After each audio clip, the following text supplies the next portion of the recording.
Welcome back, everyone. Today's going to be another video on the General, and just to let everybody know why it's called the General. Actually, I bought it from a viewer. His name is Tom, and he is was in New Jersey. Well, is in New Jersey. This was in New Jersey, and he thought I would like it, and he contacted me, and there's a video on it. But anyway, I've had this for 3 years, and he had these decals put on and called it the General. You know, supporting the troops. It's got beautiful lights in the front, you know, blue and orange for great in the parade for like, you know, it's very nice. So anyway, the reason it's called the General is this is a 1984 AM General. It's a 5-ton. And the reason, you know, they call it a deuce and a half, or they have a two and a half. And the reason that this is a 5-ton, even though it can hold much more than 5 tons, is if you don't have that extra helper board across the top there, the amount of material that will fit in this bed without falling over is about 5 tons. So if you're carrying stone or whatever, it's about 5 tons. I got a little bit over 8 in it with that over the top. I actually, for the first time, I put the wings down so that I can use the tailgate. But normally, these wings flip out, and the tailgate is on a little bit of probably like a 30-degree angle. So things stay in, but you can dump, like if you have tree stumps or whatever, things like that, you can dump them right out, because this bed basically goes 90 degrees straight up. If I lifted it up in here right now, I'd rip the roof. I'd rip the roof right off the shop. So it's, you know, it's a great truck. But ever since I got it, I always thought that I thought maybe the starter was bad, or, you know, by the title, as you can see from the title of this, I'll have somewhere in, you know, that it's a 12 volt. When these trucks were made, they were 24 volt. It's kind of like a skid steer. Well, not a skid steer, but an excavator, a big excavator, or you know, a big loader or dozer is 24 volt. And basically, you just take two 12 volt batteries and you run them in series together, so that they you know, so that they give you 24 volts. And this truck was converted over to 12 volt, and I'll show you on the other side. That was another nice touch that Tom did for me. He surprised me when I did buy it, and he had basically my shirt logo put on it, and that was a surprise. So that was nice. So I thank him again for that, because I'm sure he'll see this video. But getting back to it, I always thought that the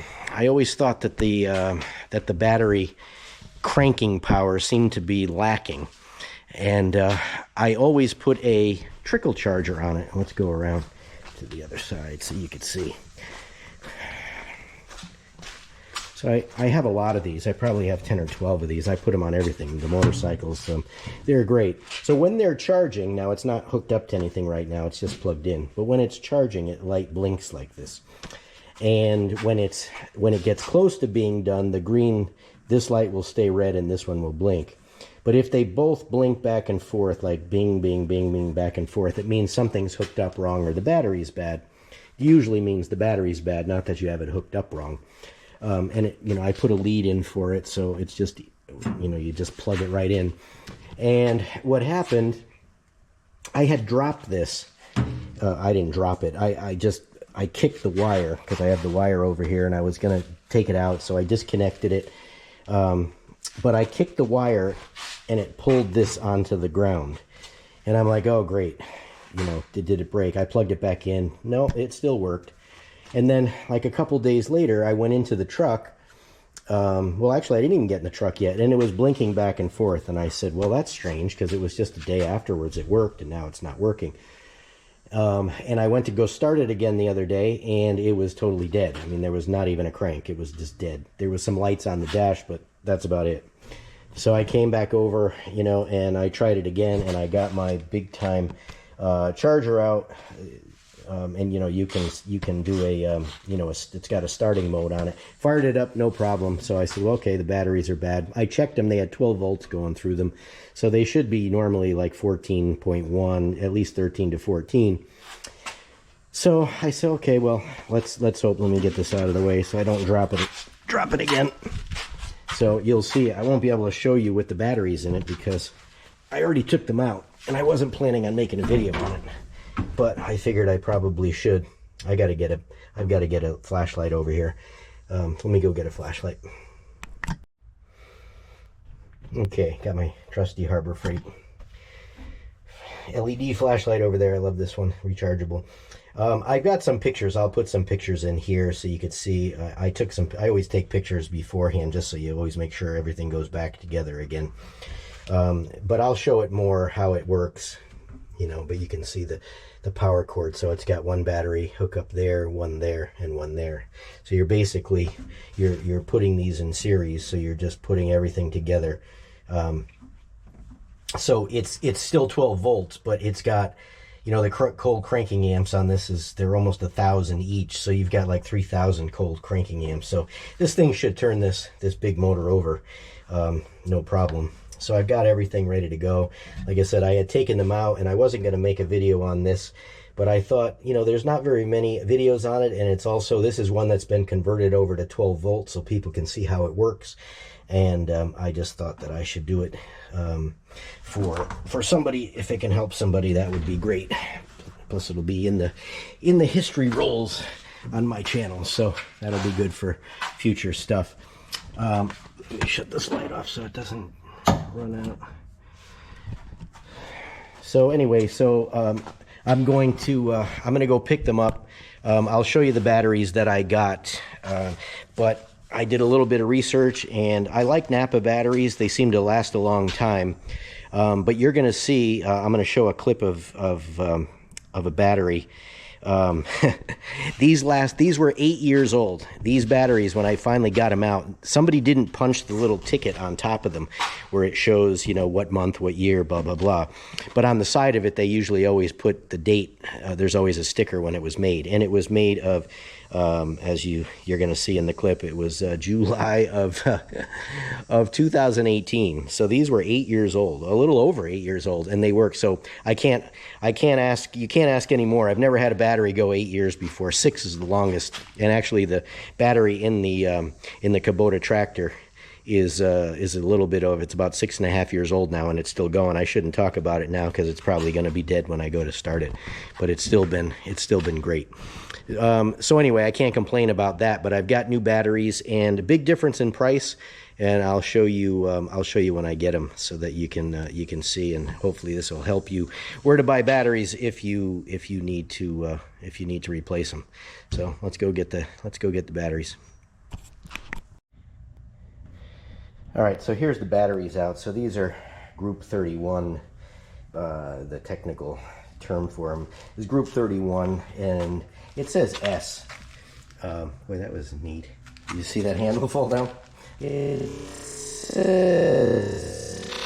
S.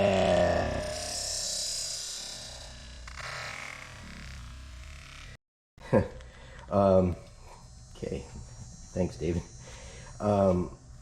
These say S, but when I look them up, and I'll show you, it says Group 31 C, which I believe means center. But these are the smaller ones. You know, they're not the big posts. These are the ones that take a nut, not that take a clamp. So I couldn't find, I don't think that company or whoever had that made.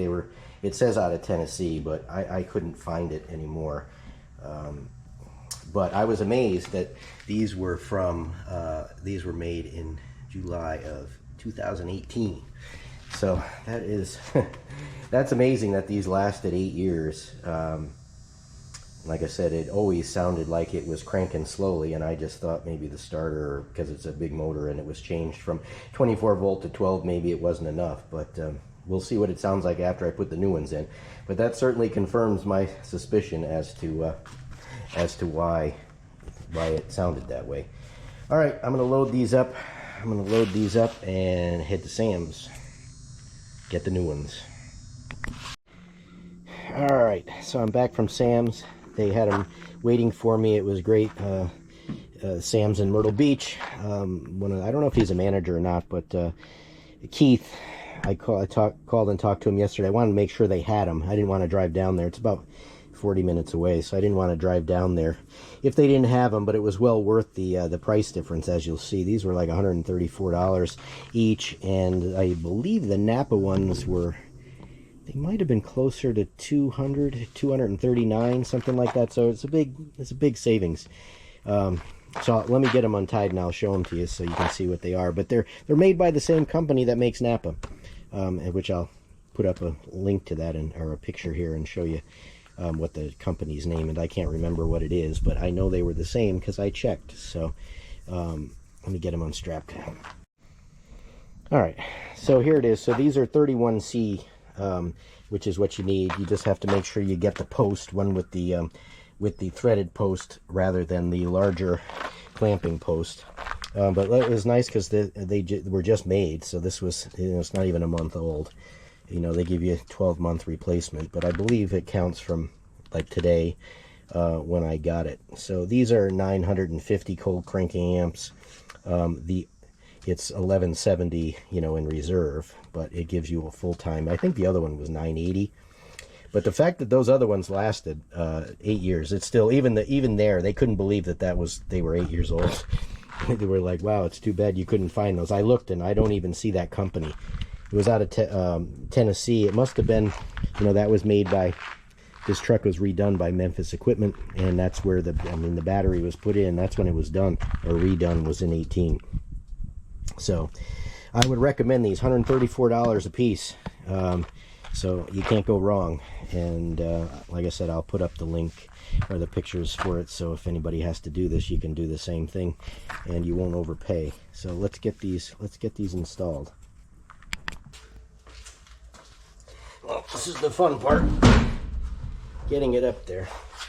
These are pretty heavy because they're lead. I'll get them one at a time. Let me turn that a little bit so you can see how it goes in.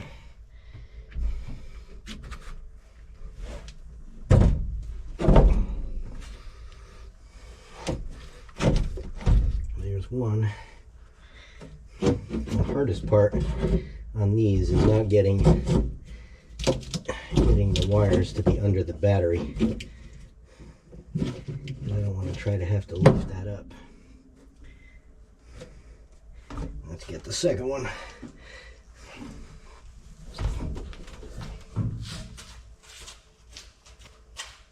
Carry them both over. Oh, I got one that was made in 725. Oh well.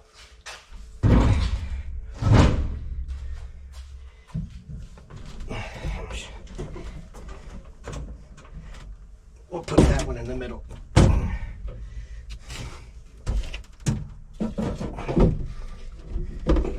Second one, and then for the hardest one will be the last one, because that's where all the wires are wanting to get in the way. But we'll give it a shot without getting too frustrated.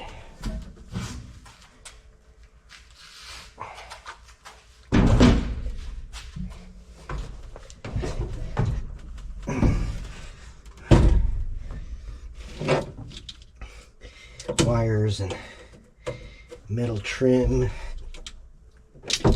Yeah. Well, that wasn't too bad. Yep, I didn't even get any of them.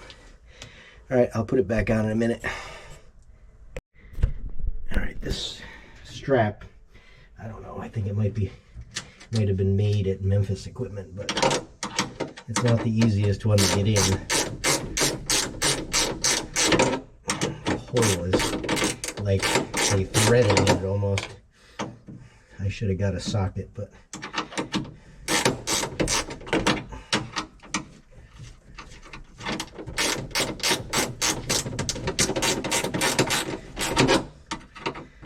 I'll get it.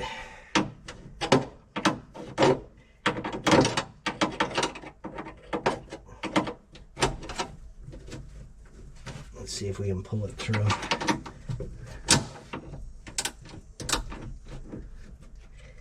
I won't tighten that one up all the way yet till I get this side, which will be equally aggravating, I believe. It was equally aggravating to get it out. So why would it be any different to get it in?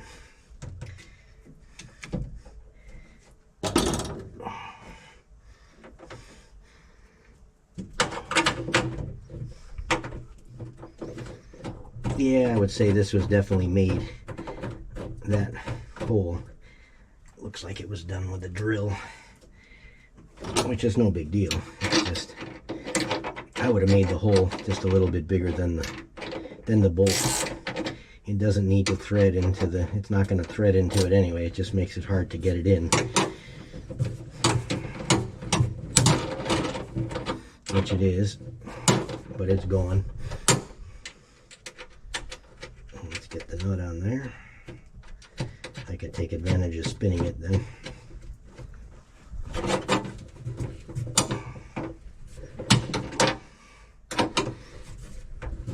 Alright, and by the magic of television, I'll show it when it's done.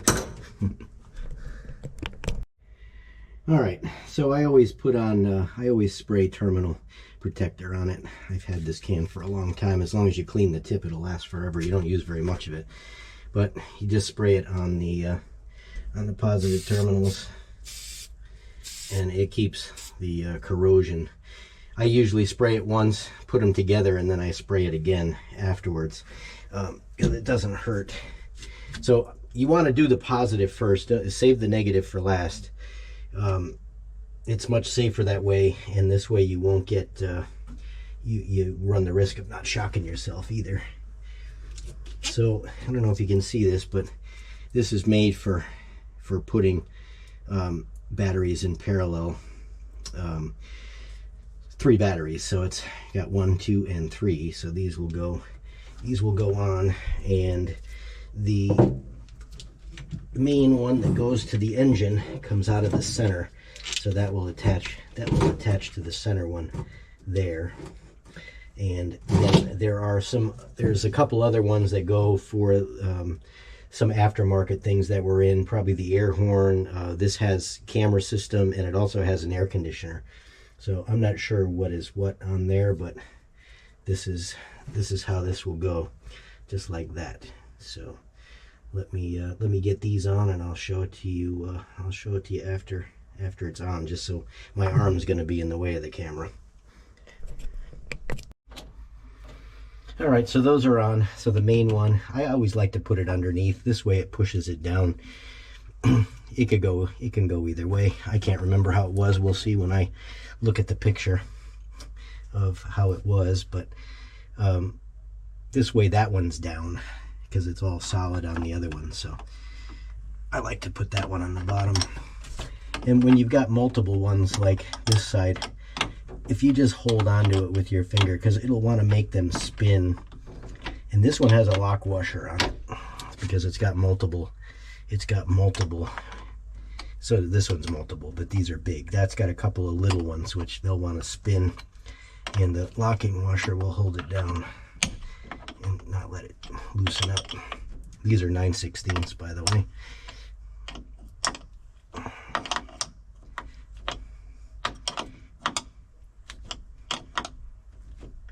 Okay, that's it for the positive. And again, like I said, I like to spray them. I like to spray that again, let that dry. And then I will zip tie these back the way they were. These were zip tied.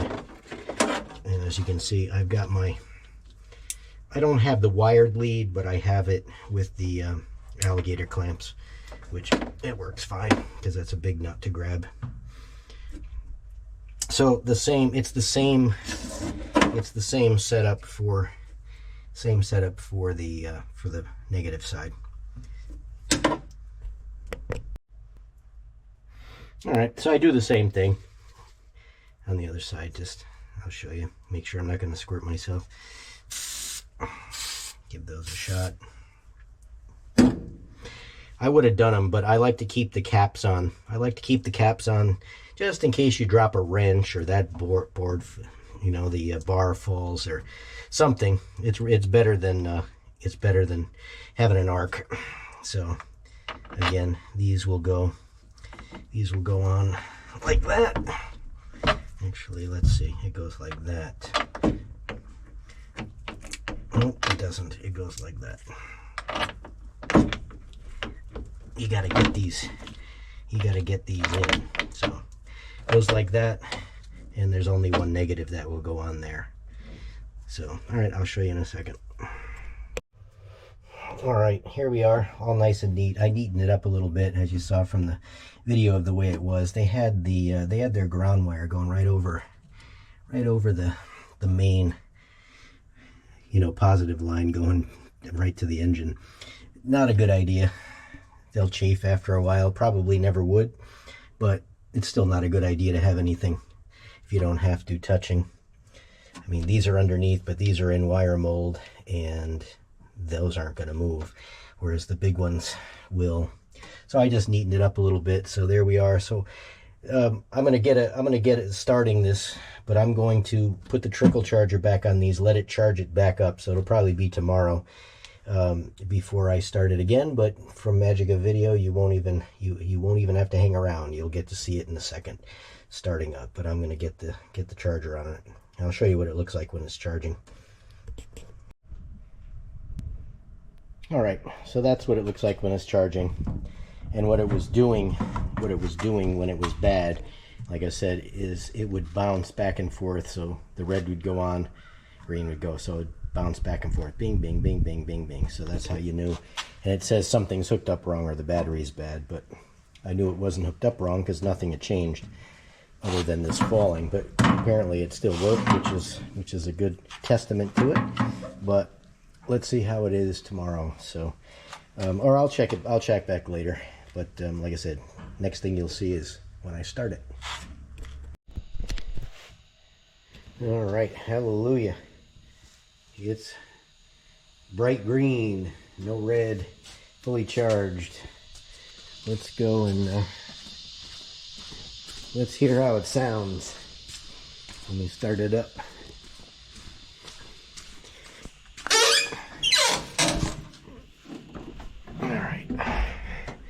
Got the manual out. Put that back after. Get the master switch on.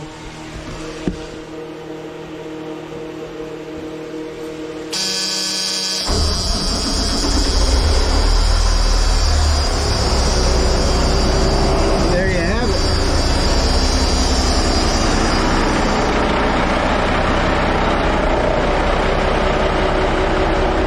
Hopefully you could hear it.